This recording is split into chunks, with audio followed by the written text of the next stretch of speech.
నేను తెలుగు భాష సాహిత్యంపై గాఢమైన ఆసక్తి కలిగిన ఒక తెలుగు ఉపాధ్యాయురాలు. మీలో ఎవరైనా ఒకరు లేచి మీ లక్ష్యం ఏమిటో చెప్పండి. ఏం పేరు పేరు? మేడం నా పేరు సి రాహుల్ మేడం. ఏమవ్వాలనుకుంటున్నాను? మీ లక్ష్యం ఏంటి? నా లక్ష్యం పోలీస్ మేడం. ఎందుకు అవ్వాలనుకుంటున్నాను? ప్రస్తుతము చాలా మంది దగ్గర మోసం జరుగుతుంది మేడం. పోలీసులు అంటే ఎవరికి లెక్క లేకుండా ఉంది మేడం. మన ఏపీలో రాయలసీమలో ఎక్కువ మేడం. ఎందుకంటే కప్పులు కటార్ల బాంబులు క్రైమ్స్ ఎక్కువ కదండి మేడం.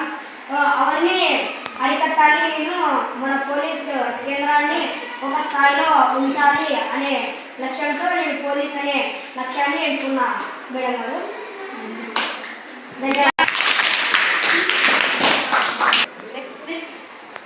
ఏం పేరు?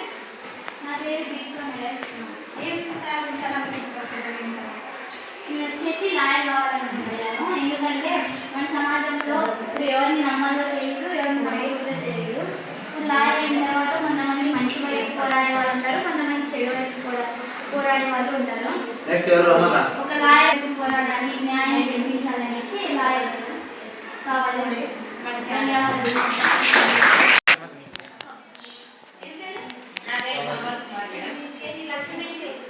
నా లక్ష్యం డాక్టర్ మేడం. ఎందుకంటే చాలా మంది దేశంలో చాలా మంది అనారోగ్యం వల్ల చనిపోతున్నారు మేడం.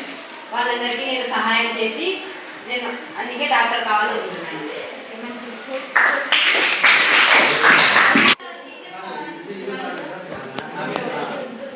చాలా మంది అవ్వాలనుకుంటున్నారు కాబట్టి ఎలా అవ్వాలనుకుంటున్నారో నేను వివరిస్తాను.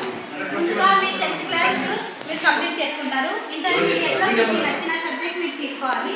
దాని తర్వాత డిగ్రీలో BA అనే ఒక కోర్స్ ఉంటుంది, దాన్ని తీసుకోవాలి. తర్వాత BEd అనేది 2 years అలా ఉంటుంది. దాన్ని కంప్లీట్ చేసుకున్న తర్వాత PET అనేది ఒక ఎగ్జామ్ ఉంటుంది, దాంట్లో మీరు క్వాలిఫై అవ్వాలి. దాని తర్వాత క్వాలిఫై అయిన తర్వాత DSC అనేది ఇంకో ఎగ్జామ్ ఉంటుంది. అందులో కూడా మీరు పాస్ అయితే క్వాలిఫై అయితే మీకు ఒక జాబ్ వస్తుంది. అందులో TGT, PGT, SGT అని ఉంటుంది. TGT, PGT, నేను వచ్చేసి PGT తెలుగు అధ్యక్షుడు. వ్యాకరణం, గద్య సాహిత్యం, పద్య సాహిత్యం, తెలుగు ఆధునిక రచనలను మీతో ఒక అభివృద్ధి చేయడం అనేది నా లక్ష్యం. మన పాఠాలను కేవలం పుస్తకానికి అంకితం కాకుండా మన జీవితానికి అన్వయించుకునేలాగా మిమ్మల్ని నేను ప్రయత్నిస్తాను. ఇది అనేది ఉద్యోగంలో ఒక బాధ్యతగా నేను వహిస్తున్నాను. మీరు కోరుకున్న స్థాయిలో పెద్దగా బాగా అచీవ్ అవ్వాలని నేను మనస్ఫూర్తిగా కోరుకుంటున్నాను. ధన్యవాదాలు.